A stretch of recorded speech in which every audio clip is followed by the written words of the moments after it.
بہت سے لوگ مختلف طرح سے ایسی تکلیفوں میں مبتلا ہو جاتے ہیں جس کی انہیں کوئی ریزن یا کوئی کاز یا کوئی وجہ سمجھ میں نہیں آتی.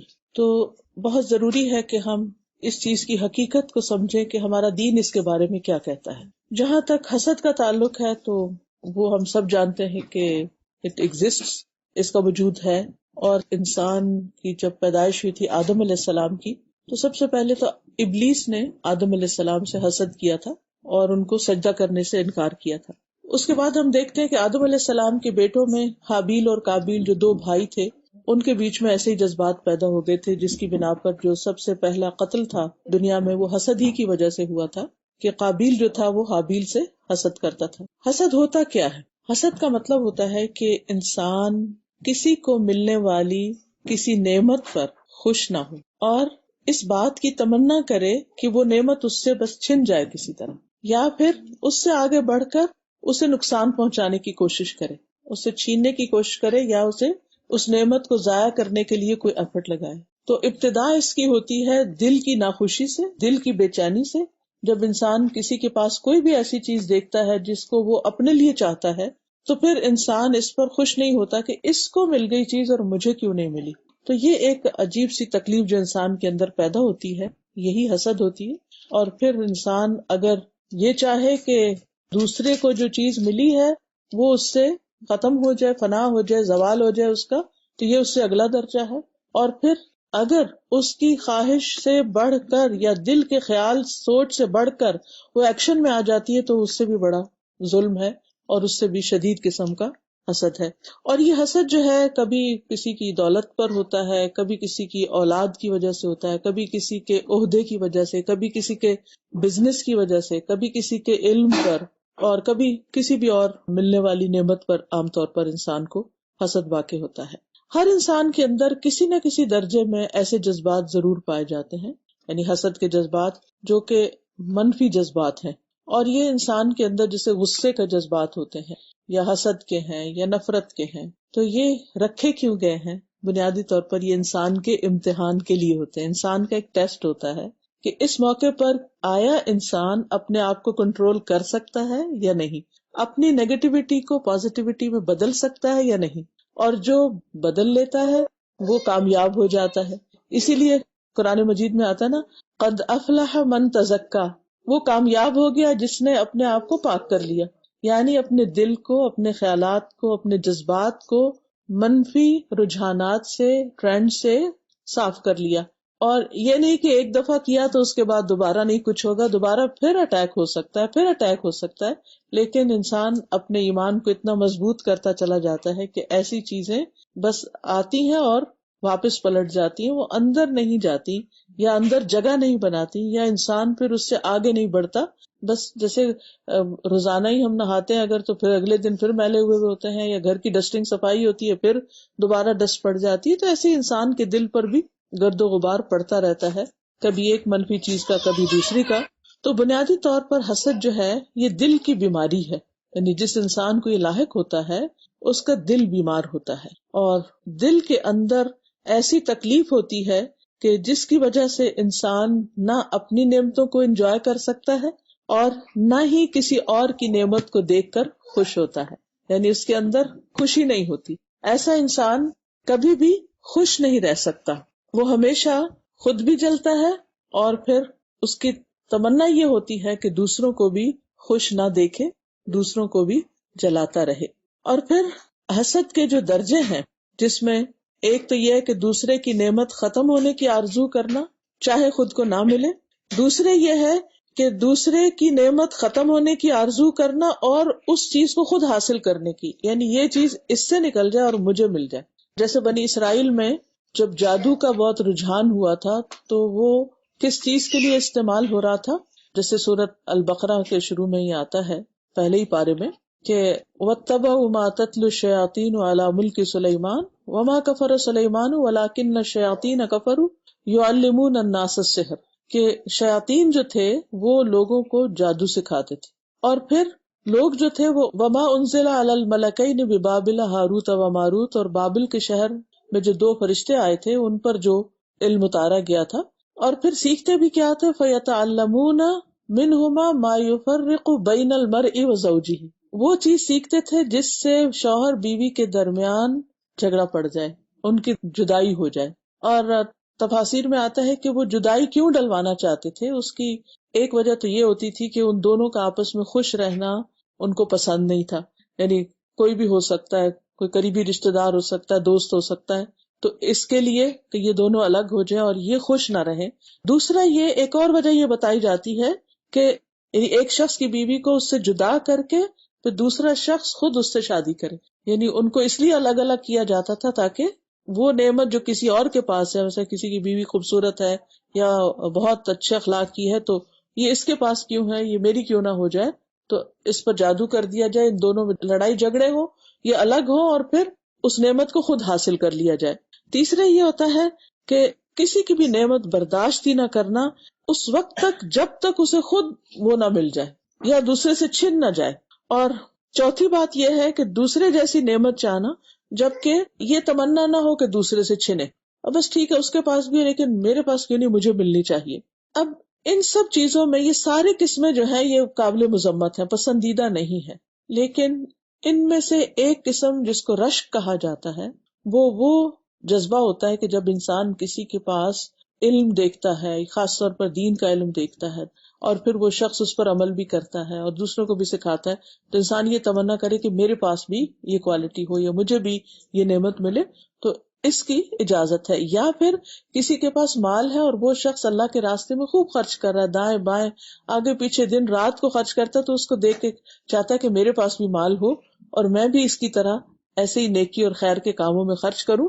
تو یہ جذبہ جو ہے اس کی بہرحال اجازت ہے اور یہ پسندیدہ ہے. پھر اسی طرح حسد کے جو اسباب ہیں ان میں سے ایک سبب دشمنی بھی ہوتا ہے، نفرت ہوتا ہے کہ جس کے ساتھ کوئی دشمنی چل رہی ہو، کوئی خاندانی دشمنی ہو یا ویسے ہی ذاتی ہو یا کچھ، تو اس صورت میں انسان کا دل جو ہے وہ کسی کی خوشی کو برداشت نہیں کر سکتا. اور اس میں قابیل کی مثال آتی ہے کہ ان دو بھائیوں کے درمیان ایک طرح سے دشمنی تھی. دشمنی کیا ہوئی، اس کے بھی وجوہات بتائی جاتی ہیں. ایک وجہ یہ کہ وہ دونوں ایک لڑکی سے شادی کرنا چاہتے تھے جبکہ حق ایک کا تھا اور دوسرے کا نہیں تھا، تو انہوں نے پھر ایک قربانی کی کہ جس کی قربانی قبول ہوگی وہ زیادہ حقدار ہوگا. تو قابیل کی قربانی قبول ہوگی تو قابیل نے پھر اس کو ختم ہی کر دیا کہ اس کو یہ نعمت نہ ملے. دوسری وجہ حسد کی ہوتی ہے خود عزت یا غلبہ یا کوئی مقام حاصل کرنے کی خواہش، کہ انسان یہ چاہتا ہے کہ میرا سٹیٹس جو ہے یہاں پر زیادہ ہائی ہو. مثلا خاندانوں میں عموماً یہ ہوتا ہے کہ اگر ایک بہو آئی ہے تو اس کی بہت آؤ بھگت ہے، وہی کرتا دھرتا ہے، سارے اس کی طرف توجہ کرتے ہیں. پھر کچھ عرصے کے بعد دوسرے بھائی کی شادی ہوتی ہے، دوسری دیورانی یا جیٹھانی جو بھی آ جاتی ہے، تو اب وہ اپنے اخلاق یا اپنے قابلیت کی بنا پر اگر ہر ایک کی ہر دل عزیز ہونے لگتی ہے، تو جو پہلا شخص ہے اس سے یہ بات برداشت نہیں ہوتی اور پھر نئے آنے والے کے خلاف وہ کچھ نہ کچھ کرتا رہتا ہے. اور اگر اور کچھ نہیں تو کم از کم دل میں وہ ایک گرج سا یا بغض سا یا ایک عداوت سی ضرور پال لیتا ہے. اور اس کی بنیادی وجہ یہ ہوتی ہے کہ انسان کے اندر جو یہ خواہش ہے کہ میں بڑا بن کے رہوں. آپ دیکھیے کہ حسد بھی ابلیس کی طرف سے اور یہ تکبر بھی دراصل ابلیس کی طرف سے. اور یہ ابلیس نے بھی سجدہ اس لیے نہیں کیا تھا کہ وہ چاہتا تھا کہ میری بڑائی ثابت ہو، یعنی مجھے بڑا مانا جائے. اس میں ہم عبداللہ بن ابی کی مثال دیکھتے ہیں کہ نبی صلی اللہ علیہ وسلم جب مدینہ میں گئے تو مدینہ والے چونکہ بہت عرصے سے آپس میں لڑائیاں کر کر کے تھک چکے تھے، تو انہوں نے پھر آپس کے سمجھوتے سے ایک شخص کو اپنا سردار بنانا چاہا، عبداللہ بن ابی کو. لیکن اتفاق کی بات یہ کہ جن دنوں اس کو تاج پہنانے کی تیاریاں ہو رہی تھی تو نبی صلی اللہ علیہ وسلم کی مدینہ میں ہجرت ہو گئی. اب سب لوگ اس کو چھوڑ کر آپ کی طرف آ گئے. اب یہ چیز عبداللہ بن ابی کے لیے بہت ہی ناقابل قبول تھی اور وہ آخر تک پھر نبی صلی اللہ علیہ وسلم کے خلاف کسی نہ کسی طرح سازشیں کرتا رہا، اور کبھی الزام تراشی آپ کے گھر والوں پر اور کبھی کسی اور طریقے سے. تیسری بڑی وجہ جو ہے وہ بھی تکبری ہوتی ہے، جس کی وجہ سے انسان چاہتا یہ ہے کہ سب کچھ میرے ہی پاس ہو تاکہ میری امپورٹنس زیادہ ہو، تو اپنی اہمیت جتانے کے لیے. چوتھی چیز جو ہے وہ خود پسندی ہوتی ہے کہ انسان اپنی ہی ذات میں جیتا ہے اور وہ اس کو اپنے سوا کوئی اور اچھا نہیں لگتا، یا اپنے سوا اس کو کسی کی کوئی خوبی بھاتی نہیں. جب کسی کی بھی تعریف ہو تو وہ کہیں نہ کہیں سے کچھ نہ کچھ اس پر ایسا نیگیٹو کمنٹ دے گا کہ جس کی بنا پر وہ شخص جو ہے دوسروں کی نگاہ میں کمتر ہو جائے یا ذلیل ہو جائے، تو یہ چیز بھی انسان کے لیے بہت نقصان دہ ہے۔ اس میں ہم دیکھتے ہیں کہ بنی اسرائیل نے نبی صلی اللہ علیہ وسلم پر اس قسم کا حسد کیا تھا، یا مکہ کے جو سردار تھے وہ نبی صلی اللہ علیہ وسلم پر ایمان نہیں رکھتے تھے، کیونکہ وہ اپنے آپ کو بڑی چیز سمجھتے اور اپنے آپ کو زیادہ قابل یا اہل سمجھتے تھے، اور کہتے تھے کہ انؤمن لبشرین مثلنا یا ما انتم الا بشر مثلنا، تم ہمارے جیسے انسان ہو، جیسے سورۃ یاسین میں بھی آتا ہے۔ وہ پیغمبروں کو اسی وجہ سے جھٹلایا، اسی طرح نبی صلی اللہ علیہ وسلم کو بھی اسی وجہ سے ان کا انکار کیا گیا۔ پھر اسی طرح یہ ہے کہ بعض اوقات انسان کو یہ ڈر اور یہ خوف، یہ انسیکیورٹی ہوتی ہے، ایک اور وجہ انسیکیور فیل کرنا، کہ اگر کسی اور کو زیادہ امپورٹنس مل گئی، یا کسی اور کو دولت زیادہ مل گئی، یا کسی اور کو عہدہ زیادہ مل گیا، تو پھر میں اپنے وہ سب کام نہیں کر سکوں گا، یا میرے جو مقاصد ہیں وہ پورے نہیں ہو سکیں گے، یا جو میں اچیو کرنا چاہتا ہوں وہ نہیں ہو سکتا۔ اس میں ہم دیکھتے ہیں کہ یوسف علیہ السلام کے بھائیوں کی مثال بھی آتی ہے کہ وہ اپنے والد کی توجہ چاہتے تھے، لیکن یوسف علیہ السلام کی شکل و صورت اور اس کے علاوہ ان کا جو اخلاق اور طور طریقہ تھا وہ اپنے والد کے لیے زیادہ پسندیدہ تھا، تو ان کی توجہ ان کی طرف تھی، تو وہ ان کو ہٹا دینا چاہتے تھے۔ وہ چاہتے تھے یخل لکم وجہ ابیکم، یوسف کو ہٹا دو، تمہارے لیے تمہارے باپ کی توجہ جو ہے وہ تو زیادہ حاصل ہو جائے گی۔ اسی طرح بعض اوقات انسان اپنے لیے مقام اور مرتبے کی یا کسی عہدے کی جب خواہش رکھتا ہے، جس کو حب الریاسہ کہا جاتا ہے، یہ وجہ بھی عموماً لوگوں میں حسد کا ذریعہ بنتی ہے۔ کبھی جو پروفیشنل جیلسیز ہوتی ہیں، یا ایک دوسرے کے ساتھ ایک ہی جگہ پر کام کرنے والے لوگ جو ہوتے ہیں، ان کے درمیان یہ چیز پائی جاتی ہے کہ وہ ایک دوسرے کی جڑ کاٹتے رہتے ہیں۔ جو دور پار ہیں ان سے ملتے ہیں تو بہت اچھی طرح، لیکن جن لوگوں کے ساتھ اٹھنا بیٹھنا ہے ان کو برداشت نہیں کر پاتے۔ اسی طرح کچھ لوگوں کا حال یہ ہوتا ہے کہ وہ ان کے اندر ایک شح یا دل کی تنگی یا ایک نفس کی خباثت ہوتی ہے، انتہا درجے کے جیلس طبیعت کے ہوتے ہیں، کہ وہ کہیں کسی کے ساتھ کچھ بھی نہیں دیکھ سکتے، یہ نہیں کہ کوئی اپنا ساتھی ہے کچھ، کہیں بھی کسی کے کوئی نعمت دیکھیں گے تو وہ ان کو پسند نہیں آئے گی۔ اور حسد جو ہے یہ اصل میں ایک خیال کی شکل میں ہوتی ہے، یعنی انسان کے دل میں خیال جنم لیتا ہے اور پھر وہ جڑ پکڑتا ہے اور پھر وہ بڑھتا چلا جاتا ہے اور پھر وہ گرو ہوتا چلا جاتا ہے۔ تو جہاں تک خیال آنے کا تعلق ہے تو اس پر پکڑ نہیں ہے، یعنی خیال کسی کو بھی آ سکتا ہے کسی کے بارے میں، یا انسان کو رشک آ سکتا ہے، یا انسان کے دل میں کسی کی نعمت دیکھ کے ایک ہوک اٹھ سکتی ہے کہ میرے پاس کیوں نہیں۔ مثلا کسی کے بارے میں، کسی رشتہ دار کے بارے میں پتہ چلتا ہے کہ اس نے فلاں ایریا میں بہت اچھا بڑا گھر لے لیا، اور اس کے اپنے پاس ابھی کچھ بھی نہیں اور نہ ہی ایسے کوئی گنجائش یا وسائل ہیں، تو اس پر وہ غمگین اور رنجیدہ ہو جائے، یا رونا شروع کر دے، یا چلنا کڑنا شروع کر دے کہ وہ کہاں سے کہاں پہنچ گیا اور ہم کہاں کھڑے ہیں۔ اور پھر اگر خواتین اپنے ہسبینڈ سے لڑنا شروع کر دیں، یا اپنی جو ذاتی زندگی ہے، گھریلو زندگی ہے، نجی زندگی ہے، اس کو خراب کر دیں، تو یہ چیز پھر حرمت میں آ جاتی ہے، ناپسندیدہ ہو جاتی ہے۔ جہاں تک خیال کا تعلق ہے، یہ خیال آیا اور چلا گیا، زبان سے کچھ نہیں نکالا، کوئی ایکشن میں نہیں آیا اور جھٹک دیا اس کو، تو اس پر کوئی پکڑ نہیں ہے، انسان کے لیے کوئی تکلیف دہ یا نقصان دہ چیز نہیں ہے۔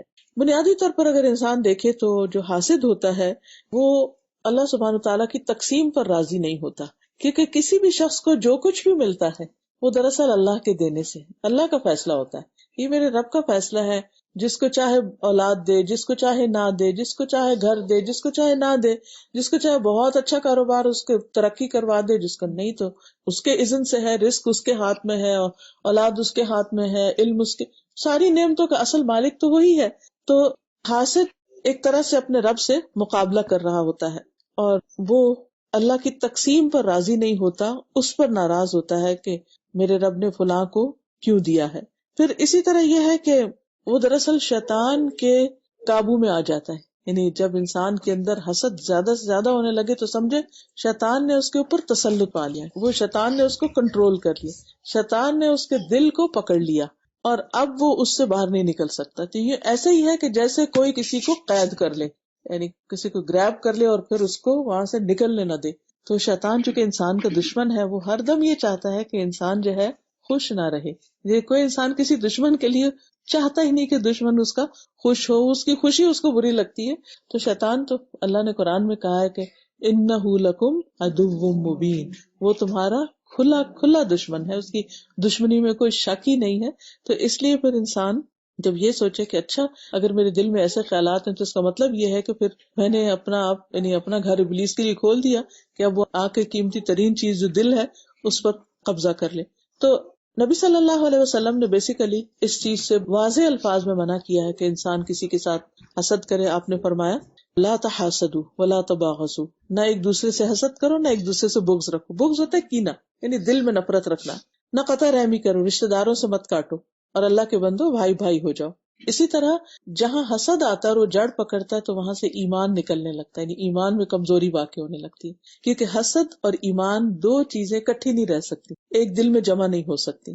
پھر اسی طرح یہ دین کو مونڈ دینے والی صفت ہے، یعنی جن لوگوں کے اندر حسد کی بیماری پیدا ہو جاتی ہے وہاں سے دین رخصت ہو جاتا ہے، وہاں سے اللہ کی اطاعت اور اللہ پر توکل اور بھروسہ اور اللہ سے راضی ہونا اور اللہ کی طرف رجوع کرنا اور اللہ سے دعائیں کرنا، اللہ سے ایک خاص محبت اور قربت رکھنا، وہ چیز انسان کی زندگی سے رخصت ہونے لگتی ہے.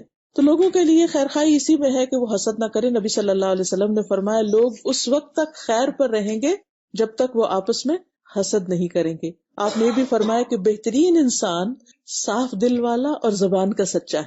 کسی نے پوچھا کہ صاف دل والا کون ہوتا ہے؟ آپ نے فرمایا پرہیزگار، پاک صاف، جس کے دل میں گناہ نہ ہو، یعنی جیسے حسد وغیرہ، نہ بغاوت ہو نہ حسد ہو. تو ایسا انسان جو ہے یہ بہترین انسان ہے. اور حقیقت یہ ہے کہ ہمارا ظاہر تو لوگوں کے سامنے آتا رہتا ہے لیکن ہمارا اندر تو صرف اللہ ہی دیکھتا ہے. تو کسی نے بہت ہی خوبصورت بات کی تھی کہ ہم لوگوں کو نظر آنے والی چیز کے بارے میں تو بہت کانشیس ہوتے ہیں لیکن جو چیز صرف اللہ دیکھتا ہے اس کے بارے میں ہمیں کوئی فکر نہیں ہوتی کہ اس کو ہم کیا دکھا رہے ہیں. کیونکہ حدیث میں آتا ہے اللہ تعالیٰ تمہاری شکل و صورت، وہ تمہارے مال کو نہیں دیکھتا، وہ تمہارے دل اور تمہارے اعمال کو دیکھتا ہے. تو جو ہمارا دل دیکھتا ہے وہ پھر کیا دیکھتا ہے کہ اس کے اندر کیا بھرا ہوا ہے. اور جنت والے جو ہیں وہ ان کی ایک بہت بڑی خوبی ہوگی کہ وہاں وہ کسی سے حسد نہیں کریں گے. ہر جنتی کے اوپر کئی درجوں والے ہوں گے اور کوئی اس کے ساتھ والے ہوں گے لیکن کوئی کسی سے حسد نہیں کرے گا. لیکن یہ خوشی پھر وہاں تبھی کسی کو ملے گی جب دنیا میں انسان اس چیز کو اپنے اندر سے صاف کرنا شروع کر دے. قرآن مجید میں آتا ہے ادخلوها بسلام آمنین، داخل ہو جاؤ اس میں سلامتی کے ساتھ، امن میں رہتے ہوئے، بلا خوف و خطر. وَنَزَعْنَا مَا فِي صُدُورِهِم مِّن غِلٍّ إِخْوَانًا عَلَى سُرُرٍ مُتَقَابِلِينَ، ان کے دلوں میں اگر کچھ قدورت ہوگی تو ہم اسے نکال دیں گے اور وہ بھائی بھائی بن کر آمنے سامنے بڑے بڑے کاؤچز پر بیٹھے ہوئے ہوں گے. اب اس میں یہ کہ جنت والے جب جنت کے قریب پہنچیں گے تو اندر جانے سے پہلے وہ ایک پل پہ روکے جائیں گے اور اس پل پر ان کو صاف ستھرا کیا جائے گا فزیکلی بھی، کیونکہ اب جنت میں انٹری ہے، اور اس کے ساتھ ساتھ ان کے دل بھی صاف کیے جائیں گے کیونکہ جنت میں ہر دو لوگوں کے دل ایک جیسے ہوں گے، یعنی سارے جنتی ایک دل والے ہوں گے. کوئی کسی سے نفرت، حسد، بغض، کینہ، جالسی کچھ بھی نہیں ہوگی.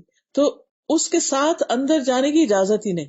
تو اگر ایک انسان کی کوئی نیگیٹو تھنکنگ ہے، کچھ نہ کچھ اس کے اندر آتا رہتا ہے، یا کچھ لوگ اس کو تنگ کرتے ہیں اور ان کے بارے میں اس کے دل میں بدگمانی، لیکن وہ دونوں اپنی اپنی جگہ بڑے اچھے اچھے کام بھی کرتے ہیں. یہ بہت صدقہ خیرات کرنے والا ہے، یہ بہت عبادت گزار ہے، یہ اور کسی خوبی کا مالک ہے.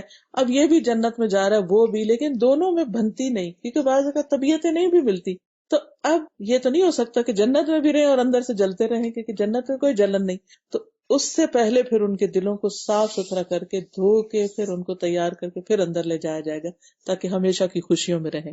رسول اللہ صلی اللہ علیہ وسلم نے فرمایا اہل جنت نہ آپس میں اختلاف کریں گے، لا اختلاف بینہم ولا تباغض، اور نہ ان کے اندر بغض ہوگا، قلوبہم قلب واحد، ان کے دل ایک دل کی طرح ہوں گے. اب یہ ہے کہ حسد کے کچھ نقصانات بھی ہیں. سب سے پہلا نقصان تو یہ کہ انسان کے جسم کو خراب کرتی ہے، انسان کے چین کو لوٹ لیتا ہے، انسان کے دین کو خراب کرتا ہے.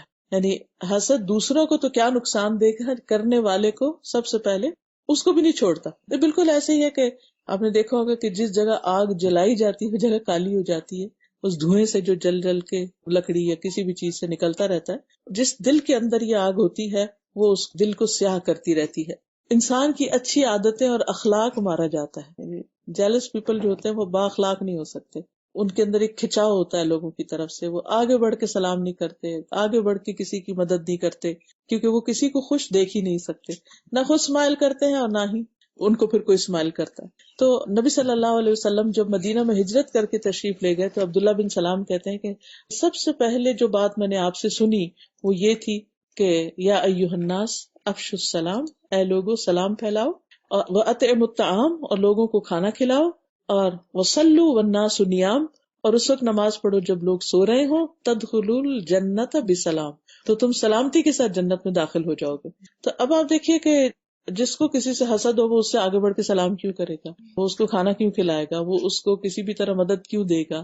اور پھر ایسی سوچے انسان کو اس حد تک بیمار کر دیتی کہ انسان کی نیند ہی اڑ جاتی ہے. پھر جب انسان رات کو سو نہیں سکتا تو پھر صبح تہجد کے لیے کیسے اٹھے گا. تو وہ اپنے لیے ایک مستقل مسئلہ کھڑا کیا رکھتا ہے، اور اس میں سب سے بڑا مسئلہ یہ کہ انسان اچھی عادات کھو بیٹھتا ہے. پھر ایسا شخص لڑائی جھگڑا کی طرف زیادہ مائل ہو جاتا ہے، چھوٹی چھوٹی بات پر دوسروں سے ناراضگی، چھوٹی چھوٹی بات پر اعتراض، کہیں کوئی سانس بھی لے رہا ہے تو اس پر بھی اعتراض ہو جاتا ہے کہ یہ اس کی آواز کیوں آ رہی، یعنی بہت سینسیٹیو اور ٹچی جس کو کہتے ہیں نا وہ ہو جاتا ہے. پھر اسی طرح یہ کہ سب سے بڑی نقصان تو یہ کہ نیکیاں انسان کی ضائع ہونی شروع ہو جاتی ہیں، کیونکہ حسد کی وجہ سے انسان غیبت بھی شروع کر دیتا ہے، چغل خوری شروع کر دیتا ہے، تانے دینے شروع کرتے، ٹانٹ کرنا شروع کر دیتا ہے. اب یہ ساری چیزیں وہ ہے کہ جب آپ کسی کو دکھ دے رہے ہیں، اذیت دے رہے ہیں، تو آپ کی نیکیاں جو ہیں وہ اس کی طرف ٹرانسفر ہو رہی، کیونکہ قیامت کے دن آپ کوئی اور چیز بدلے میں نہیں دے سکیں گے، آپ کو اپنی نیکیاں ہی دوسرے کو دینی ہوگی.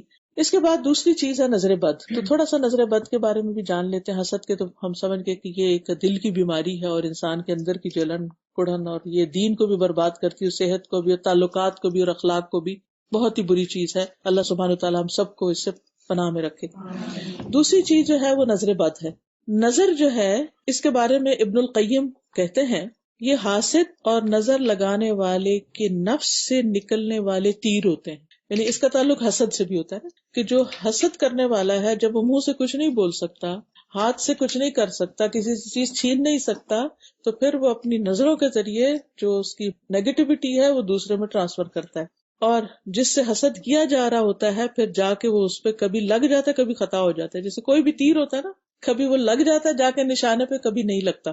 اب یہ ہے کہ اگر دوسرا شخص آگے سے پروٹیکٹڈ ہے، اس نے دعائیں پڑھ رکھی ہیں، اس نے آیت الکرسی، اور آگے میں انشاءاللہ کچھ دعاؤں کا بھی ذکر کروں گی، اگر وہ ذکر کرتا ہے تو اللہ کے فضل سے ذکر جو ہے وہ ایک محفوظ قلعے کی طرح ہے. تو وہ قلعے میں بند ہے، کوئی اس کے اوپر وار کرتا ہے چاہے نگاہوں سے ہی کر رہا ہو یا باتوں سے، وہ اس تک نہیں پہنچتا، وہ واپس چلا جاتا ہے یا ختم ہو جاتا ہے. پھر نظر کا لگنا جو ہے یہ برحق ہے. نبی صلی اللہ علیہ وسلم نے فرمایا، بخاری کی روایت ہے کہ العین حق، نظر لگنا برحق ہے. یعنی بعض لوگ کہتے ہیں لو اب نظر ہی لگتی چلی جائے گی اور آنکھوں سے کیا ہوتا ہے. نہیں، اگر ہمارے دین نے ہمیں بتا دیا نا، نبی صلی اللہ علیہ وسلم نے بتا دیا، تو وہ وہی سے ان کو پتا چلا ہے. انہوں نے کسی یونیورسٹی سے کوئی ریسرچ کر کے نہیں بات معلوم کی کہ جس کو کوئی جھٹلا دے، کیونکہ دنیا میں تو جو معلومات ہوتی ہیں وہ ایک آتا ہے تو دوسرے کو ریفیوٹ کرتا ہے اور وہ دوسرا پہلے کو کرتا ہے. لیکن جو وحی کے ذریعے علم ہمیں ملا اس کو ہم ریفیوٹ نہیں کر سکتے، اس کا ہم انکار نہیں کر سکتے. تو نبی صلی اللہ علیہ وسلم نے فرمایا کہ نظر لگنا جو ہے یہ کیا ہے؟ برحق ہے. اور پھر یہ بھی یاد رکھیے کہ نظر اس وقت لگتی ہے جب انسان کسی کے سامنے آتا ہے، یعنی غائبانہ نظر نہیں لگتی. مثلا اگر آپ یہاں بیٹھ کے پاکستان میں کسی کے بارے میں کوئی خبر سنیں کہ اس کو کچھ بہت بڑی کوئی چیز مل گئی ہے، تو آپ یہاں سے سوچیں کہ کیوں ایسا ہوا ہے. تو حسد تو ہو سکتا ہے مگر نظر وہاں نہیں پہنچے گی. آپ کی نظر کسی کو اسی وقت لگتی ہے جب کوئی کسی کے سامنے آتا ہے. پھر اسی طرح یہ ہے کہ کبھی کبھی نظر اللہ کے اذن سے، نہیں اللہ کا اذن ہوتا ہے تو کوئی بیمار ہوتا ہے، اللہ کا اذن ہوتا ہے تو کسی کی موت آتی ہے. تو نظر کے تاثیر اس حد تک ہوتی ہے کہ انسان بیمار بھی پڑ سکتا ہے، حتیٰ کہ موت بھی آ سکتی ہے اس کو. اتنی شدید چیز ہے یہ. کبھی انسان کو یہ کمزور کر دیتی ہے، کبھی انسان جو ہے وہ اچانک کسی حادثے کا شکار ہو جاتا ہے. یعنی اس کے کئی ایک نقصانات بتائے گئے ہیں. صحیح حدیث میں آتا ہے، رسول اللہ صلی اللہ علیہ وسلم نے فرمایا، اللہ کی قضاء اور قدر کے بعد نظر بد ہی میری امت کے اکثر لوگوں کی موت کا سبب بنتی ہے. یعنی بہت سے لوگ نظر کی وجہ سے جیسے بیمار ہو جاتے ہیں یا ان کو اچانک کوئی تکلیف ہو جاتی ہے، تو یہ آپ صلی اللہ علیہ وسلم نے اس کی بھی خبر دی ہے کہ یہ پاسبل ہے. ایک اور حدیث میں آتا ہے کہ نظر بد آدمی کو قبر میں اور اونٹ کو ہانڈی میں پہنچا دیتی ہے. یعنی کہ جانوروں کو بھی نظر لگتی ہے، گھروں کو بھی لگ سکتی، باغوں کو لگ سکتی ہے، مختلف چیزوں کو لگ سکتی. پھر حسد کے سبب بھی نظر لگتی ہے. ابن قیم کہتے ہیں کہ حسد نظر بد کو لگانے کا اصل ہے. کبھی انسان اپنے آپ کو بھی نظر لگا دیتا ہے، یعنی جیسے آئینے میں دیکھا ہے یا اپنے بچے کو بھی لگا دیتا ہے، وہ اگرچہ حسد کی وجہ سے نہیں ہوتا لیکن انسان کے اندر ایک اس طرح کے جذبات پیدا ہو جاتے ہیں کہ جس کی وجہ سے نگاہ جو ہے وہ دوسرے تک جا پہنچتی، کبھی بغیر ارادے کے بھی، اور کچھ لوگوں کی طبعی فطرت کی وجہ سے بھی نظر لگ جاتی ہے، یہ ویری کرتا ہے، کچھ لوگوں کی نظر زیادہ لگتی ہے اور کچھ لوگوں کی کم لگتی ہے، یعنی یہ بھی فیکٹرز میں شامل ہے، لیکن تاثیر میں دونوں جو ہیں وہ ایک جیسی ہی ہے، یعنی حسد کی وجہ سے لگے یا ویسے لگے اثر دونوں کا ہی ہو جاتا ہے۔ پھر اسی طرح دونوں کے جو نکلنے کا مقام ہے وہ دل ہی ہے، یعنی دل کے خیالات، اور دل سے نگاہ کے ذریعے وہ خیالات یا وہ چیز جو ہے وہ ٹرانسفر ہوتی ہے، اور یہ اس کو کہا جاتا ہے نگاہ کی چنگاریاں، جیسے آگ کے اندر سے چنگاری نکلتی ہے نا، آگ جیسے لکڑی کی ہے ویسے، تو یہ نگاہ کی چنگاریاں ہوتی ہیں، کبھی ایک واقعے کے رونما ہونے سے پہلے بھی لگ جاتی ہے، اسی لیے کہتے ہیں کہ اپنے جو پلانز ہیں یا ارادے ہیں وہ بہت لوگوں کے ساتھ مت ڈسکس کرو کیونکہ اس میں رکاوٹ آ جائے گی۔ حدیث ہے، یہ قول ہے کہ اپنے منصوبوں کی تکمیل یا ان کی کامیابی تک رازداری سے کام لو، یعنی ان کو بہت اوپن نہ کرو، اور یہ چیزیں ہماری روایات میں بھی کچھ نہ کچھ شامل ہیں۔ آپ نے دیکھا ہوگا کہ پہلے یہ ہوتا تھا کہ اگر کوئی لڑکی پریگننٹ ہوئی ہے، خاص طور پہ پہلی دفعہ، تو وہ ان کو یہ کہتے تھے بڑے کہ کسی کو ذکر نہیں کرنا کیونکہ بعض لوگوں کو حسد ہوتا ہے، ویسے ہی تو اسی طرح یہ ہے کہ کبھی انسان کو کسی کے ایسے خاص منصوبے کا پتہ چلتا ہے کہ وہ خود چاہتا تھا کہ وہ کام کرے لیکن اسے پتہ چلتا ہے کہ وہ تو فلاں نے شروع کر دیا، جیسے پروفیشنل جیلسیز وغیرہ میں بھی بعض اوقات ہوتا ہے، تو ایسی صورت میں بھی نظر لگ جاتی ہے۔ پھر اسی طرح یہ ہے کہ نظر بد کی دو اور قسمیں بھی ہیں، اور وہ ہے انسان کی نظر اور دوسری ہے جن کی نظر، یعنی انسانوں کی نظر کے علاوہ جنات کی نظر بھی ہوتی، اور اسی لیے جب ہم واش روم میں جاتے ہیں اور یعنی خاص طور پہ کپڑے وغیرہ بدلتے ہیں تو اس میں دعا سکھائی گئی ہے کیونکہ جنوں کی نظر بھی برحق ہے، وہ بھی ہماری طرح کی ایک مخلوق ہے۔ ام سلمہ کہتی ہیں کہ نبی صلی اللہ علیہ وسلم نے ان کے گھر میں ایک لڑکی دیکھی جس کے چہرے پر نظر بد کی وجہ سے کالے کالے دھبے پڑ گئے تھے، جیسے وہ چھائیاں نہیں ہمارے کہتے چھائیاں پڑ گئی، تو نبی صلی اللہ علیہ وسلم نے فرمایا کہ اس پر دم کرو کیونکہ اس کو نظر بد لگی ہے۔ ہوتا یہ ہے کہ وہ جو ریز ہوتی ہیں وہ ہمارے اثر انداز ہوتی ہیں تو ہماری باڈی کے اندر کیمیکل ریئیکشن وغیرہ ہوتے رہتے ہیں، تو بعض اوقات اس طرح کی چیزیں واقع ہو جاتی ہیں کہ جس کا اثر پھر فزیکل النس کی شکل میں بھی سامنے آ جاتا ہے۔ اور جنوں کی نظر جو ہے وہ انسانوں کی نظر سے بھی زیادہ سخت ہوتی ہے۔ ابو سعید کہتے ہیں کہ رسول اللہ صلی اللہ علیہ وسلم جنوں اور انسانوں کی نظر بد سے پناہ مانگتے تھے، یہاں تک کہ معوذتین قل اعوذ برب الفلق اور قل اعوذ برب الناس نازل ہوئیں۔ جب یہ دو صورتیں نازل ہوئیں تو آپ نے انہیں پڑھنا شروع کر دیا اور ان کے علاوہ باقی چیزیں چھوڑ دی۔ تو اس سے یہ پتہ چلتا ہے کہ اگر بہت سی دعائیں نہ بھی یاد ہو تو کم از کم یہ معوذتین جو ہیں فلق ناس، یہ صبح اور شام 3 دفعہ اگر انسان پڑھ لے تو سارے دن کے لیے اور ساری رات کے لیے پروٹیکٹ ہو جاتا ہے۔ اور اس کے پڑھنے کا ٹائم جو ہے وہ سورج نکلنے سے پہلے کا ہے، فجر سے لے کر اور غروب ہونے سے پہلے کا ہے، کیونکہ رات کا آغاز ہو جاتا ہے تو آغاز سے پہلے پڑھ لیا جائے، دن کا آغاز سورج نکلنے سے تو سورج نکلنے سے پہلے ہی اس کو پڑھ لیا جائے تاکہ کسی بھی چیز کا کوئی اٹیک نہ ہو۔ نہیں، اس کا جو حفاظت کے لیے پڑھنا ہے وہ مغرب سے پہلے پڑھنا ہوگا، لیکن سوتے وقت اپنے آپ کو جب دم کریں گے آپ تو اپنے ہتھیلیوں پہ پڑھ کے چہرے اور پھر سر اور پھر جہاں جہاں تک ہاتھ جاتا ہے وہ الگ عمل ہے، وہ بھی پروٹیکشن ہی کے لیے ہے۔ پھر اسی طرح یہ ہے کہ بعض اوقات تعجب والی نظر جو حیران کو نظر آتی ہے، جسے ہم کہتے ہیں نا اچھا واو، ماشاء اللہ نہیں کہتے، تبارک اللہ نہیں کہتے، تو یہ تعجب والی نظر بھی لگتی ہے، یعنی کہ کوئی کسی کی چیز کو دیکھ کے بہت حیران یا خوش ہوتا ہے تو اس سے بھی بعض اوقات نقصان ہو جاتا ہے۔ وہ ایسا نہیں کہ اس کی کوئی نیت بد ہوتی ہے یا اس کے اندر کوئی حسد یا جیلسی ہوتی ہے، اوور ایکسائٹمنٹ جو ہے وہ بھی نقصان کا باعث بن جاتی، کیونکہ ہر چیز میں ہمارا دین جو ہے نا وہ اعتدال سکھاتا ہے، درمیانی راہ، نہ نفرت کی انتہا اور نہ خوشی کی انتہا، بلکہ ہر چیز اعتدال میں۔ اس بارے میں ہم دیکھتے ہیں سورۃ کہف میں آتا ہے ایک شخص کا باغ تھا بڑا خوبصورت، تو جل گیا، تو دوسرے نے کہا وَلَوْلَا إِذْ دَخَلْتَ جَنَّتَكَ قُلْتَ مَا شَاءَ اللَّهُ لَا قُوَّةَ إِلَّا بِاللَّهِ إِن تَرَنِي أَنَا أَقَلَّ مِنْكَ مَالًا وَوَلَدًا، جب تو اپنے باغ میں داخل ہوا تو تو نے یہ کیوں نہ کہا کہ جو اللہ نے چاہا، کوئی قوت نہیں اور کچھ بھی نہیں مگر مدد اللہ ہی کی ہوتی ہے، اگر تو مجھے دیکھتا ہے کہ میں مال اور اولاد میں تجھ سے کم ہوں تو کیا ہوا۔ اس میں آپ دیکھیے کہ ایک خاص چیز بتائی جا رہی ہے کہ جب انسان کسی بھی چیز کو دیکھ کر خوش ہو تو کہے ماشاء اللہ، لا قوت الا باللہ، یعنی سب اللہ ہی کا دیا ہوا ہے۔ ابن حجر کہتے ہیں نظر کبھی خوشی اور تعجب کی صورت میں بھی لگ جاتی ہے، اگرچہ وہ حسد کے بغیر ہی کیوں نہ ہو، اگرچہ وہ کسی محبت کرنے والے کی طرف سے ہو، اگرچہ وہ کسی نیک آدمی کی طرف سے ہی ہو۔ اگر کسی آدمی کو کوئی چیز اچھی لگے تو اس کو فوراً اس چیز کے لیے برکت کی دعا کرنی چاہیے، بارک اللہ فیکم، جو اس کو اچھی لگتی ہے تو یہ اسی کی طرف سے دم ہو جائے گا، یعنی ادھر سے نظر کا تیر آ رہا ہے اور ادھر سے دعا آ رہی ہے تو وہ ایک چیز جو ہے وہ دوسرے کو ہٹا دے گی۔ تو اس میں آپ دیکھیں کتنی بہترین چیز ہمیں پتہ چلی، یعنی برے انسان کی تو لگے گی لیکن آپ کے محبت کرنے والے کی بھی لگ سکتی ہے، نیک لوگوں کی بھی لگ سکتی ہے۔ بعض اوقات ہم کہتے ہیں نا کہ فلاں تو بڑا نیک ہے، بڑا اچھا انسان ہے، بڑے اچھے اخلاق کا ہے، تو سیف ہے اس کے پاس اپنے بچے کو چھوڑنا، یا لیکن وہ بھی انسان ہے اور اس کی نظر بھی ہو سکتی ہے۔ اب ہم کس کس کو روکیں اور کس کس سے کچھ لڑے جھگڑے؟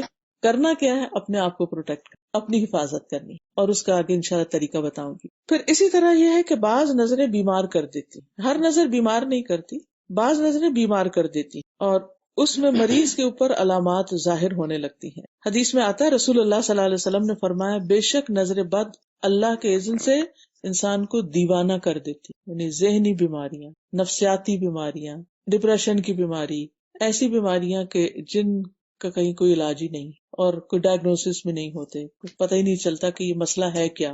پھر اسی طرح کچھ نگاہوں سے موت بھی واقع ہو جاتی ہے، یہ زہریلی نگاہیں ہوتی ہیں۔ اسمعی کہتے ہیں، ایک لغوی ہے یہ، میں نے ایک آدمی کو دیکھا جس کی نظر بہت زیادہ لگتی تھی کہ اس نے کسی گائے کے متعلق سنا تو اس کو اس کے دودھ کی دھار کا نکلنا اچھا لگا۔ اس نے کہا یہ ان گایوں میں سے کون سی گائے ہے؟ تو انہوں نے اس گائے سے توریہ کرتے ہوئے کہا یہ تو فلاں ہے، کسی اور گائے کا بتا دیا، اصل کا نہیں بتایا تاکہ نظر نہ لگے، تو وہ دونوں گائے ہلاک ہو گئی، یعنی وہ بھی اور دوسری بھی۔ پھر اسمعی کہتے ہیں کہ وہ شخص کہتا تھا جس کی نظر بہت لگتی تھی کہ جب میں کوئی ایسی چیز دیکھتا ہوں جو مجھے اچھی لگتی ہے تو مجھے یوں لگتا ہے میری آنکھ سے تپش اور حرارت نکل رہی ہے، یعنی آنکھوں سے ہیٹ نکل رہی ہے، اس سے اللہ کی طرف سے آزمائش ہوتی ہے۔ پھر اس معاملے میں یہ یاد رکھنا چاہیے کہ یہ بھی صرف اللہ کے اذن سے ہی لگ سکتی، ورنہ نہیں لگتی، چاہے کسی کی بھی ہو۔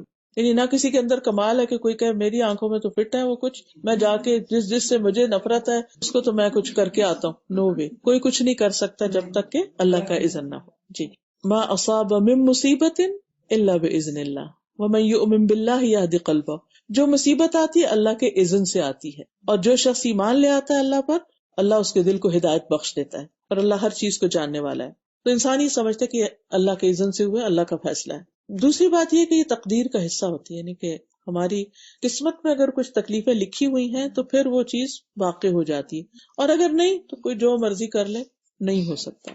نبی صلی اللہ علیہ وسلم نے فرمایا نظر لگنا برحق ہے، اگر کوئی چیز تقدیر پہ غالب ہو سکتی ہے تو وہ نظر بد، پھر اذکار اور تلاوت کی کمی کی وجہ سے لگتی ہے، یعنی جب کہیں سے کوئی تیر آتا ہے اور آگے بچاؤ کا سامان نہیں، کوئی ڈھال نہیں، تو وہ جا پڑتا ہے اس پر۔ اور اسی طرح صبح و شام کی حفاظت کی دعائیں جو ہیں وہ بھی بہت ضروری ہیں۔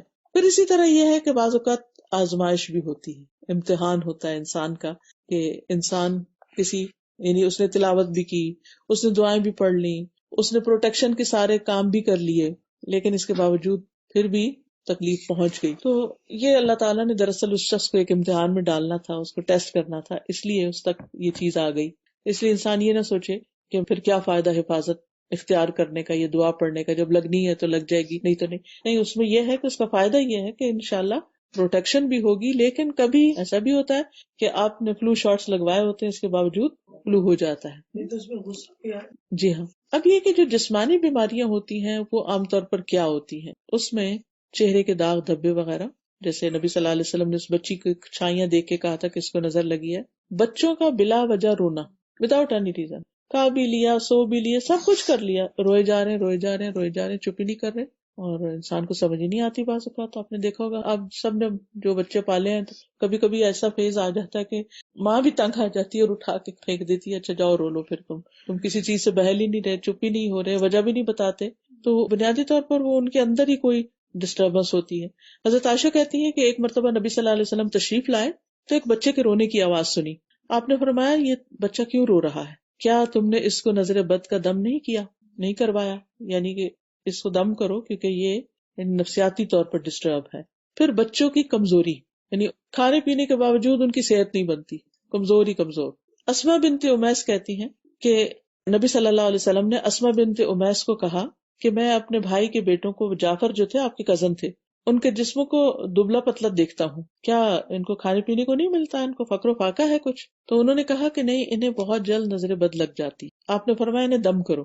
تو انہوں نے آپ صلی اللہ علیہ وسلم کے سامنے چند کلمات پڑھے تو آپ نے فرمایا ان سے تم ان کو دم کرو، یعنی یہ کلمات پڑھ کے.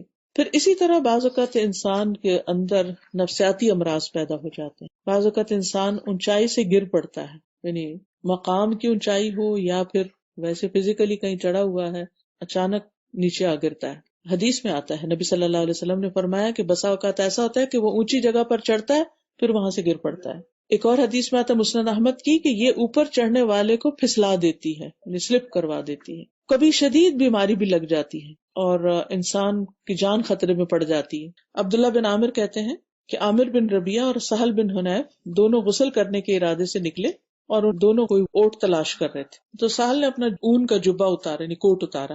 عامر کہتے ہیں کہ جب میں نے اسے دیکھا تو میری نظر اس کو لگ گئی. وہ پانی میں اتر کے نہانے لگ گیا. میں نے پانی میں اس کے بڑبڑانے کی کچھ آواز سنی. میں اس کے پاس آیا، 3 دفعہ آواز دی، اس نے کوئی جواب نہیں دیا. پھر میں نبی صلی اللہ علیہ وسلم کے پاس آیا اور ساری بات بتائی. آپ تشریف لائے اور پانی میں داخل ہو گئے. کہتے ہیں میں ابھی بھی آپ کے پنڈلیوں کی سفیدی دیکھ رہا ہوں. آپ نے اس کے سینے پہ 3 دفعہ ہاتھ مارا، پھر یہ دعا دی، اللہم اذہب عنہ حرہا و بردہا و وصبہا، اے اللہ اس کی گرمی، سردی، بیماری، لاغری دور کر دے. پھر کھڑے ہوئے اور فرمایا جب کسی کو اپنے بھائی کا کوئی وجود یا مال پسند آئے تو اس کے لیے برکت کی دعا کرے، اس سے یعنی نظر نہیں لگے گی، کیونکہ نظر کا لگ جانا برحق ہے. اسی طرح کچھ اور علامتیں بھی ہیں، سر دکھنا بغیر کسی وجہ کے، بخار کا ہو جانا، کبھی کندھوں میں درد ہونا، اس طرح کا کہ جیسے کوئی جلن ہو، یعنی کہ یوں لگے جیسے 2 کندھوں کے بیچ میں جیسے کسی نے کوئی گرم چیز رکھی ہوئی ہے. یعنی ایک تو ہوتی ہے درد اور ایک ہوتی ہے درد کے ساتھ ایک برننگ فیلنگ، جلن سی. پھر اسی طرح نیچے والے حصے میں، پیٹھ کے نیچے والے حصے میں درد کا ہونا. قرآن سنتے ہوئے جمائیاں آنا، سننے میں یا پڑھنے میں قرآن میں دل نہ لگنا.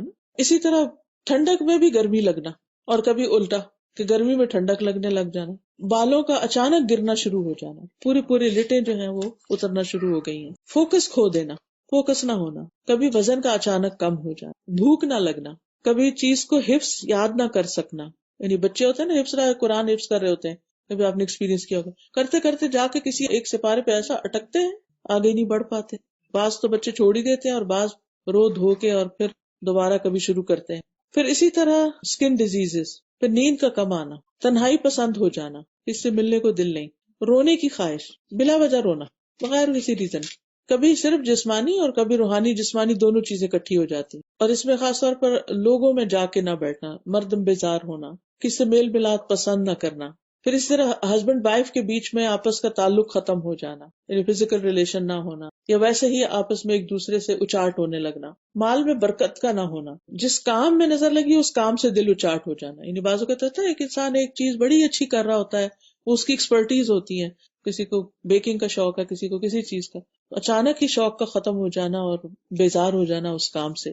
اچھا لوگوں پہ شک کرنے لگنا کہ یہ مجھے گھورتا ہے، یہ مجھے دیکھتا ہے، اس کی نظریں ایسی ہیں، یعنی لوگوں کے بارے میں منفی خیالات کا پیدا ہو جانا. پھر اسی طرح اس بات کا احساس ہونا کہ میں لوگوں کی وجہ سے کامیاب نہیں ہو پا رہا، یعنی لوگ مجھے آگے نہیں بڑھنے دے رہے، یعنی اس قسم کے منفی خیالات دل میں جم جانا. اب یہ ہے کہ بچا کیسے جائے؟ کیا اس شخص کا پتہ لگایا جائے کہ کون ہے ایسا جو مجھے نظر لگاتا ہے؟ بعض لوگ ایک دم آئیڈینٹیفائی ہو جاتے ہیں، سب ٹھیک تھا، اچانک بچے کو کچھ ہو گیا، اچانک کوئی چیز ایسی نقصان ہو گیا، تو اس وقت جو بھی کوئی ہو وہ اپنے آپ کو خود بھی آفر کر سکتا ہے کہ بھئی میں خوش ہو گئی تھی دیکھ کے، یا مجھے اچھی لگی تھی یہ چیز، تو ہو سکتا ہے میری نظر ہو. تو پھر وہ وضو کا پانی اس کا لے کے تو جس انسان پر لگی ہو نظر اس کے اوپر چھڑکا جا سکتا ہے. تو اس میں بچاؤ کے طریقوں میں سب سے پہلے تو یہ کہ انسان اللہ پہ بھروسہ کرے. کوئی چیز مجھے نہیں نقصان دے سکتی جب تک اللہ نہ چاہے، لہٰذا اللہ پہ توکل جو ہے نا وہ اس کا سب سے بڑا علاج ہے. یعنی سن کے ساری باتیں تو انسان ہر وقت وہم نہ کرے، ہر چیز کے اوپر نظر کا ٹھپا نہ لگا دے کہ یہ بھی نظر ہے یہ بھی نظر ہے، نہیں ہے ضرور، لیکن ہر چیز نظر کی وجہ سے نہیں ہوتی. تو انسان اللہ پر بھروسہ کرے، اس پر توکل کرے، اور یہ پڑھے جب اسے ڈر یا کوئی خوف یا پریشانی لاحق ہو تو کہے حسبی اللہ لا الہ الا ہوا علیہ توکلت وہو رب العرش العظیم، میں نے اپنا معاملہ سارا اس کے سپرد کر دی، کچھ نہیں ہوتا مجھے۔ پھر اللہ کی پناہ لینا، حضرت عائشہ سے روایت ہے، رسول اللہ صلی اللہ علیہ وسلم نے فرمایا اللہ تعالیٰ سے نظر لگنے سے پناہ مانگو، یعنی اللہ سے یہ دعا کرنا کہ اللہ سبحانہ تعالیٰ مجھے نظر سے بچانا، لوگوں کی نظروں سے محفوظ کرنا، کیونکہ نظر کا لگنا برحق ہے۔ رسول اللہ صلی اللہ علیہ وسلم نے فرمایا اللہ تعالیٰ فرماتا ہے میرا بندہ اگر مجھ سے مانگتا ہے تو میں اسے دیتا ہوں، اور اگر وہ کسی دشمن یا شیطان سے میری پناہ مانگتا ہے تو میں اسے محفوظ بھی رکھتا ہوں۔ تو اس لیے اگر آپ کو یہ شک ہو کہ فلاں میرا دشمن ہے اور فلاں میرے سے حسد کرتا ہے اور وہ مجھے نظر لگاتا اور مجھے آگے نہیں بڑھنے دیتا، تو اس کے شر سے بچنے کی دعا اللہ سے کر لیں کہ اللہ مجھے اس کے شر سے بچا۔ پھر اسی طرح نعمت کو چھپا کے رکھنا، یعنی بہت زیادہ اس کو لوگوں کو نہیں بتانے کی ضرورت۔ ابو ہریرہ کہتے ہیں نبی صلی اللہ علیہ وسلم فرمایا کہ تم اپنی ضرورتوں کو پورا کرنے کے لیے ان کو رازداری میں رکھ کر مدد حاصل کرو، بے شک ہر صاحب نعمت حسد کیا جاتا ہے، یعنی جس کے پاس بھی نعمت ہوگی اس سے لوگ حسد کریں گے۔ پھر نعمتوں کے چھپانے کا مطلب یہ بھی ہے کہ انسان بہت زیادہ ذکر نہ کرے۔ آج کل آپ دیکھیں کتنا زیادہ ٹرینڈ ہو گیا، ادھر شادی ہوتی نہیں، ادھر تصویریں جو فیس بک پہ آ جاتی ہیں، واٹس ایپ پہ سب کے ساتھ شیئر ہو رہی ہوتی ہیں۔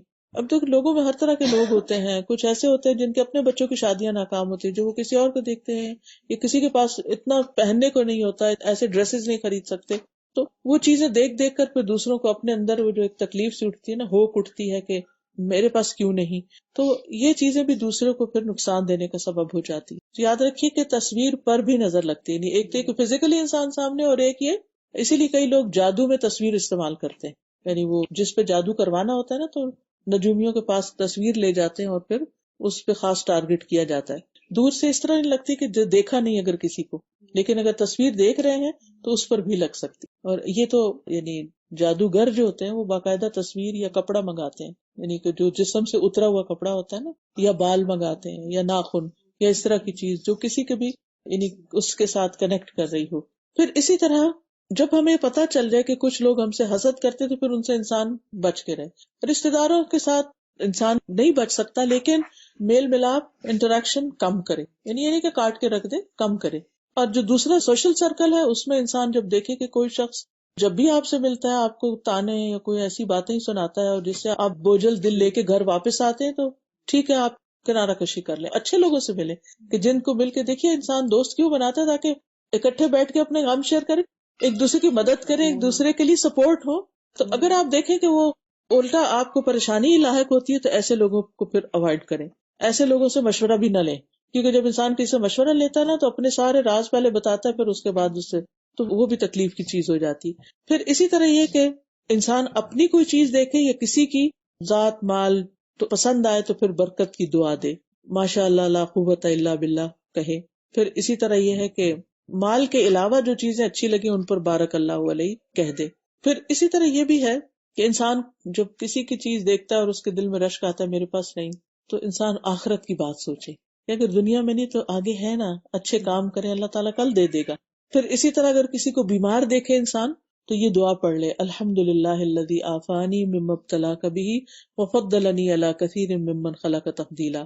تمام تعریفیں اس ذات کے لیے ہیں جس نے مجھے اس مصیبت سے نجات دی، یعنی بچا کے رکھا، مجھے بیماری لاحق نہیں ہوئی، جس کے ساتھ اللہ نے تجھے مبتلا کیا اور مجھے اپنی اکثر مخلوق پر فضیلت دی، بہت زیادہ فضیلت۔ یعنی انسان یہ بھی دیکھے تو میرے پاس بھی تو بہت کچھ ہے، بجائے اس کے کہ انسان دوسروں کا ہی دیکھتا رہے کہ اس کے پاس یہ اور اس کے پاس جو اپنے پاس ہے اس پر بھی شکر ادا کرے۔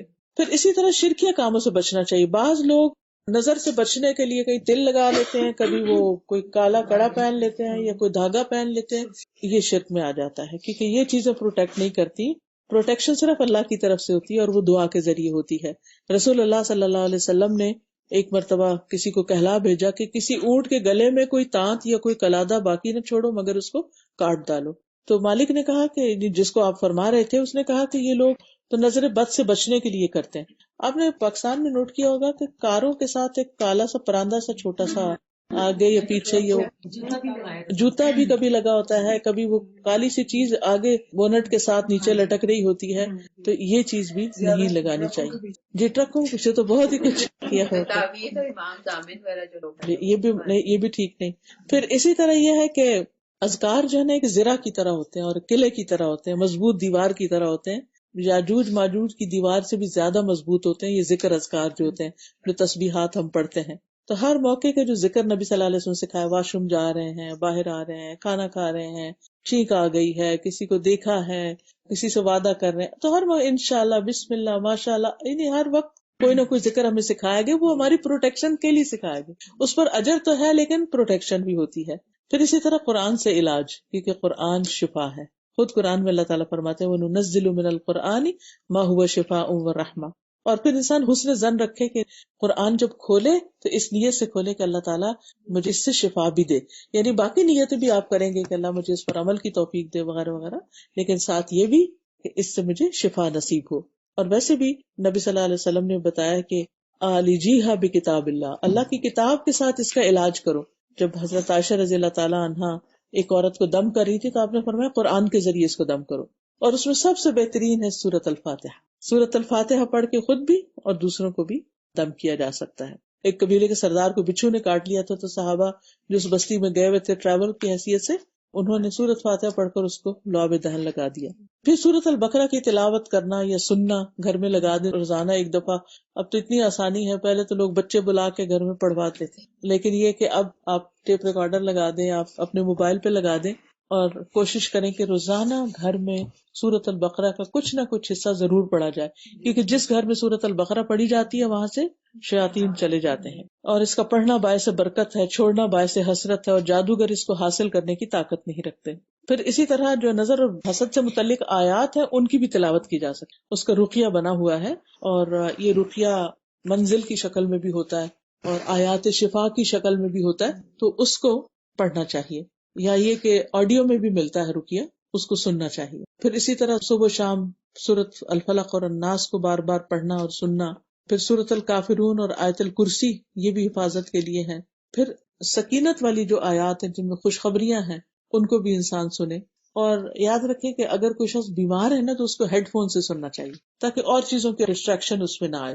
تو وہ انشاءاللہ جیسے کوئی بچہ اچانک بیمار ہو گیا یا کوئی ایسی ڈپریشن میں چلا گیا، کوئی مسئلہ، ہیڈ فون لگا کے سنے تاکہ سورہ رحمان بھی، جی ہاں، وہ بھی قرآن کا ہی حصہ ہے، تو اس سے بھی فائدہ ہوتا ہے.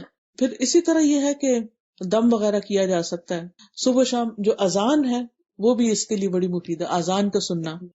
صبح شام کی دعاؤں کا سننا، اگر پڑھا نہیں جا رہا، بیمار ہے انسان، لیٹا ہوا ہے، تو وہ لگا چھوڑے اور وہ سنتا رہے انسان. پھر اسی طرح اگر کوئی اور ہے بیمار تو اس کو دم کرنا. نبی صلی اللہ علیہ وسلم نے بخار، پہلو کے پھوڑے اور نظر بد میں دم کرنے کی اجازت دی ہے. پھر اسی طرح یہ ہے کہ شرکیہ کلمات سے بچنا چاہیے. اس میں جو لفظ نہیں ہم جانتے کہ اس کا مطلب کیا، وہ نہیں پڑھنے چاہیے. کچھ لوگ اس قسم کے منتر پڑھتے ہیں کہ کسی کو کوئی پلے نہیں پڑتا کہ کیا پڑھیں، معلوم نہیں اس میں شیطانوں سے مدد لی جا رہی ہے، یہ شرک کی کون سی بات ہے. سوری بات جی، کئی دفعہ وہ کیا عہد نامہ، دعائے جمیل ایسے کر کے چیزیں، جی وہ ویسے ان لوگوں نے بنائے ہوئے، لیکن یہ کہ مسنون چیزیں جو ہیں وہ زیادہ فائدہ کی ہیں. جی اچھا. پھر اسی طرح نظر بد سے جو حفاظت کا دم ہے وہ ہے امسح البأس رب الناس بیدک الشفاء لا کاشف لہ الا انت.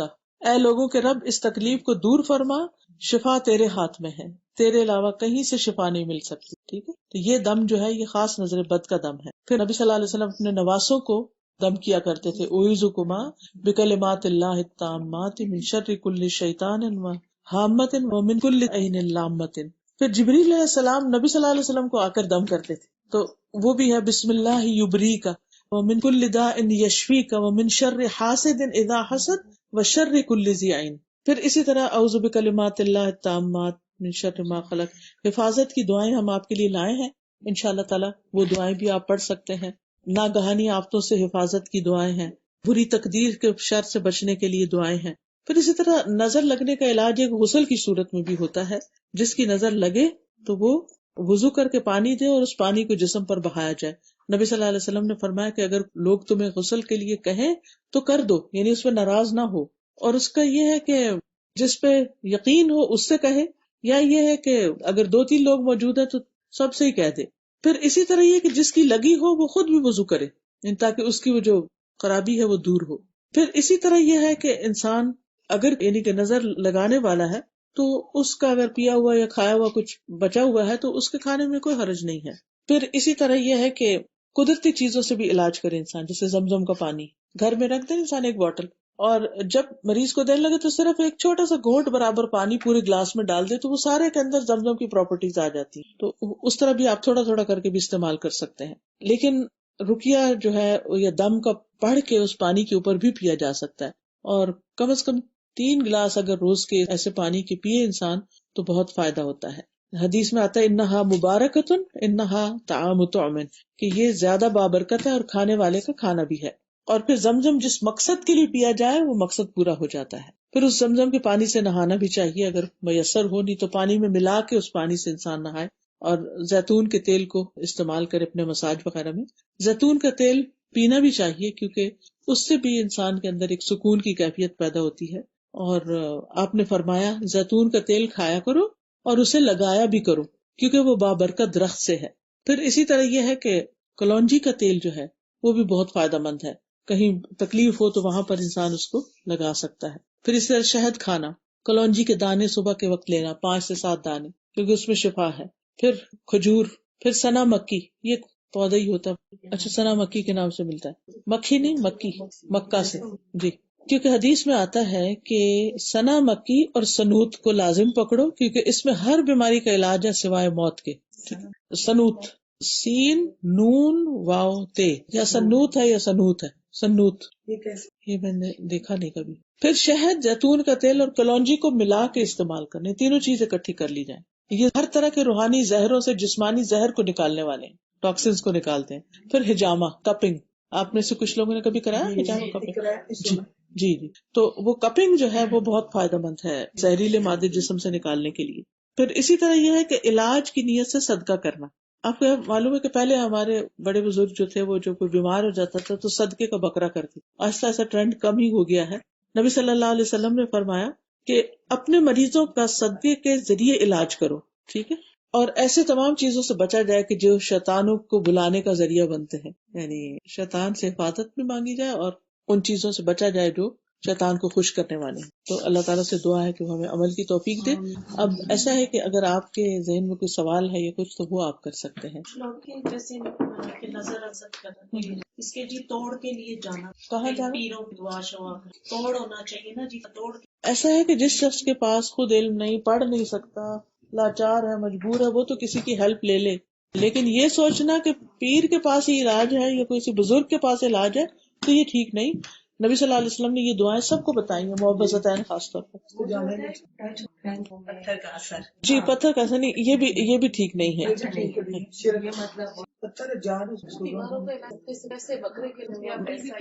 کوئی بھی مجبور کسی کی فیس نہیں ادا ہو پا رہی، کسی کے بچے کی شادی نہیں ہو پا رہی، کسی کا رشتہ دار ہاسپٹل میں پڑا ہوا ہے، کوئی بھی ایسی انسان حسب ضرورت جی نیت ہونی چاہیے بس. جی نیت ہونی چاہیے کہ اللہ تعالیٰ مثلاً کسی شخص کو شاید کڈنی کا کوئی پرابلم تھا تو اس نے کنواں کھدوایا اس نیت سے کہ تو اس کو جی اس پانی سے ریلیٹ کر کے انہوں نے اسی قسم کی. میرے استاد کہا کرتے تھے اگر بچہ نہ کھائے کھانا تو غریب کے بچے کو کھلاؤ تو یہ تمہارا خود ہی کھانے لگے گا. ہاں کسی غریب بچے کی فیس نہیں. ہنی بھائی یہ مذاق نہیں ہے، یہ مذاق نہیں ہے، واقعی یہ مذاق نہیں ہے بالکل. یعنی کہ انسان اس سے ملتی جلتی چیز کرے تو وہ زیادہ فائدے کی ہے. کسی غریب کے بچے کو پڑھا دے. جی جو فوڈ بینک فوڈ کے لیے مانگتے ہیں نا کہ اتنے پیسے آپ دیں تو وہ کسی اور جگہ جا کے کھلاتے. تو ہماری ایک رشتے دار تھی، انہوں نے یہ بچہ کھا تو بہت فرق پڑا تھا. وہ پورے سال کے لیے آپ دیتے ہیں کچھ پیسے $300 کچھ ایسے تو آپ دیتے ہیں، پھر ان کو وہاں کھا تو دل میں بھی یہ خیال ہوتا ہے، رحم بھی آتا ہے کہ چلو کسی اور کا بچہ کھا لے میری بجائے اس سے میرے بچے کو شفا ہو جائے. تو بہت فرق. جیسے کسی کا بچہ ہے، بچے کو جو بھی کام بولے جب وہ نہ کرتا اور پکا بھی دیتا لیکن ہمیشہ نہ کرتا، اس کا کیا عادت بھی ہوتی ہے، عادت بھی ہوتی ہے نا بعض اوقات. ہٹانے کے لیے کیا کرتا اچھا عادت ہٹانے کے لیے کیا کیا جائے؟ آپ اس سے وجہ پوچھیں، اس کی کاؤنسلنگ کریں، اس سے ڈسکس کریں. پیار میں ہو سکتا سے بھی بات ہوتی ہے، بہت اچھی باتیں بھی کرتے ہیں. رات کو میرے پاس میرا بیٹا میرے پاس بیٹھ کے باتیں بھی کرتا ہے، اسلامی باتیں بھی ہر چیز کرتا. جب دن نکل جاتا تو کون اور میں. جی آپ کچھ کہہ رہی؟ جی یہ سوال پڑھائی کے صرف آپ کو پیرنٹس اسلامی تعلیم بتاتے ہیں تو آپ جو بھی وہی بات کہ اس نیت سے تو the avenues are present right here. کبھی انسان سوچتا ہے نا اچھا میں پاکستان جو یو کین ڈو دیٹ. ایک سوال میں بھی پوچھنا چاہتی تھی کہ جادو کے متعلق کہ ہمارے کلچر میں بہت ہے کہ میرے اوپر کسی نے جادو کر دیا اور پھر وہ کسی نے بتایا فلانا نے نام تک بتا دیتے ہیں کہ جادو کیا تھا اور پھر زندگی بھر آپ اس سے نفرت کرتے رہتے ہیں کہ اس کے ساتھ یہ کیا. تو کیا یہ اسلام میں یہ درست نہیں ہے کہ کسی کے پاس جا کے انسان یہ پتا کرائے کہ مجھے بتائیں کہ مجھ پہ جادو کس نے کیا. اول تو یہ کہ اس کو پتا کہ واقعی کیا بھی ہے کہ نہیں, اور دوسرا یہ کہ وہ کسی کے اوپر بھی ہاتھ رکھ دے. وہ بعض اوقات وہ لوگ عراف جو ہوتے ہیں سمٹمز بتاتے ہیں, اتنی لمبی ہیں, اتنی پتلی ہیں, فلاں ہیں فلاں ہیں.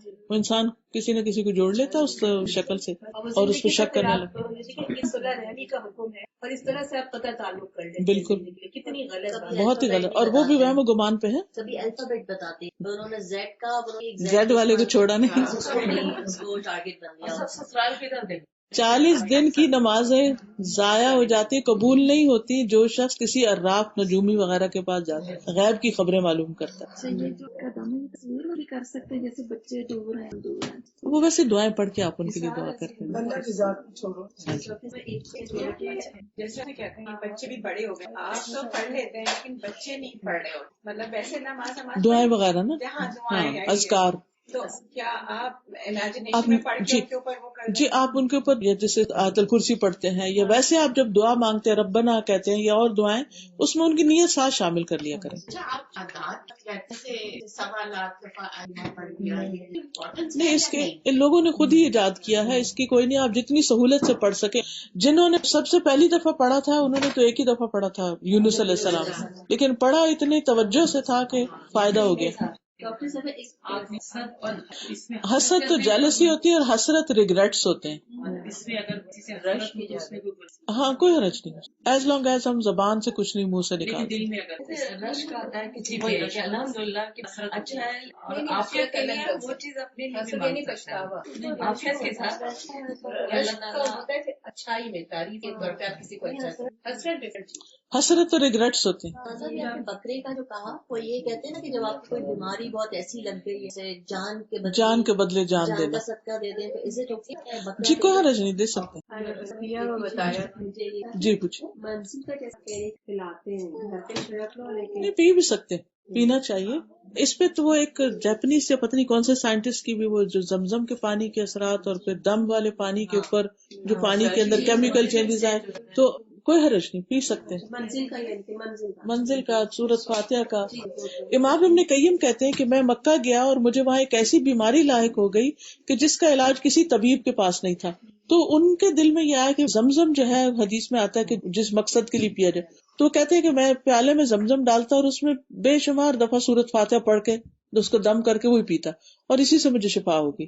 یعنی ضروری نہیں کہ تعداد گنے, آپ 2 منٹ بیٹھ جائیں, 5 منٹ ہے 5 منٹ بیٹھ جائیں اور اس کے اوپر پڑھتے رہیں اور اس کے بعد اسی پانی کو دعا کر کے پی لیں. عمرہ کے 4 مہینے رہے حج کرنا چاہتے تو ان کے گردن میں بہت تکلیف ہو گئی تھی, تو انہوں نے بس یہ کرتے زمزم میں بھگوتے تھے اپنا وہ جو رومال پہنتے تھے, تو بس وہ یوں رکھ لیتے. عقیدہ ایسا تھا کہ کچھ عرصے میں ان کی تکلیف ہی ختم, حالانکہ بہت تکلیف ہو جائے. قضاء نماز کے بارے پوچھنا چاہتی ہوں, جیسے کہ فجر کر جاتی ہے, اٹھے تو پھر پڑھ لیں. نہیں ٹائملی تو جو ہو گئی اس کو فوراً پڑھ لینا چاہیے.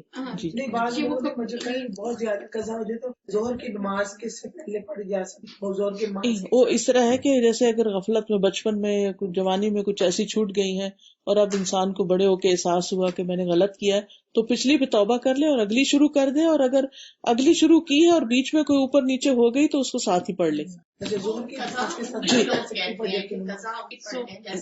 اور رمضان کی پتہ نہیں آخری کون سی تاریخ کو عصر کے بعد یا پتہ نہیں کچھ,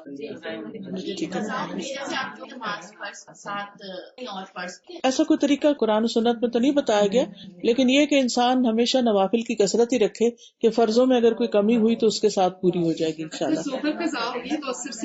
عصر سے پہلے پڑھ لیں, ظہر قضا ہوگی تو عصر سے پہلے پڑھ لیں. ٹھیک ہے, یہ حفاظت کی دعاؤں کے کارڈ ہے, تو اگر یہ حفاظت کی دعائیں آپ پڑھ لیں تو انشاءاللہ بہت سی چیزوں سے محفوظ رہیں گے. اوکے, سبحانک اللہم و بحمدک, اشہد ان لا الہ الا انت, استغفرک و اتوب الیک. السلام علیکم و رحمۃ اللہ وبرکاتہ.